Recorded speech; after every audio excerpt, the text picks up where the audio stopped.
할렐루야, 주는 그리스도시요 살아계신 하나님의 아들이시니다. 오늘도 새날을 주신 하나님을 찬양합니다. 오늘 우리에게 주신 하나님의 말씀은 사무엘하 14장 14절의 말씀입니다. 함께 읽겠습니다. 우리는 필경 죽으리니 땅에 쏟아진 물을 다시 담지 못함 같을 것이오나 하나님은 생명을 빼앗지 아니하시고 방책을 베푸사 내쫓긴 자가 하나님께 버린 자가 되지 아니하게 하시나이다. 아멘. 8월의 첫날입니다. 상반기에 놓쳤다고 생각한 것들 위해 하나님이 새 길을 내어주시기를 소원합니다. 8월의 마지막 날, 이번 한 달을 돌아볼 때 모든 것이 하나님의 은혜였다고 고백할 수 있는 우리 모두가 되기를 축복합니다. 저는 눈이 좋지 않아서 밤에 운전하는 것을 힘들어합니다.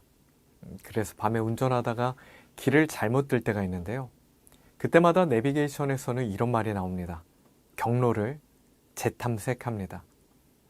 내가 잘못 들어선 그 길에서 다시 길을 계산하기 시작합니다. 여기서부터 가는 새 길을 찾아주는 거예요. 오늘 말씀에 등장하는 하나님이 바로 그런 분이십니다. 성경을 보면 다윗의 집안이 무너져 있었습니다. 아들 압살롬이 형제를 죽이고 다른 나라로 도망간 지 3년째나 되었어요.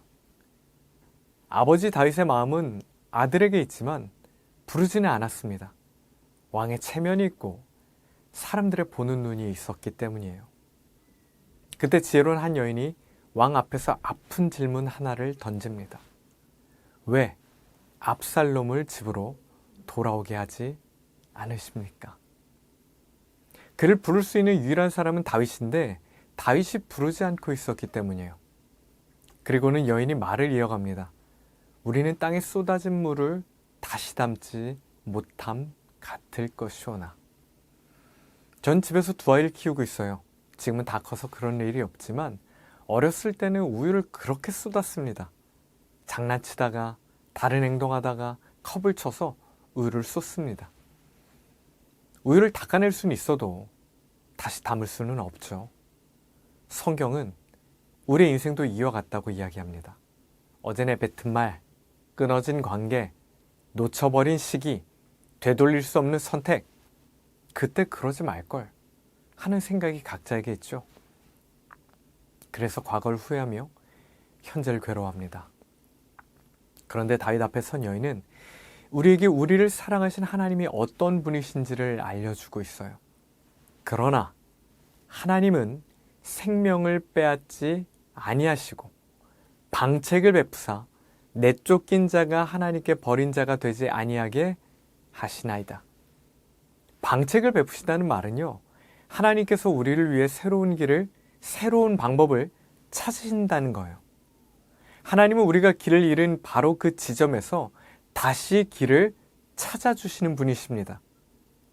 내가 이렇게 쏟아진 물같이 되었어도 하나님은 우리를 내쫓긴 자처럼 내버려 두지 않으십니다. 그 증거가 무엇이죠? 하나님은 이미 우리를 집으로 데려오시려고 예수님을 우리에게 보내주셨습니다.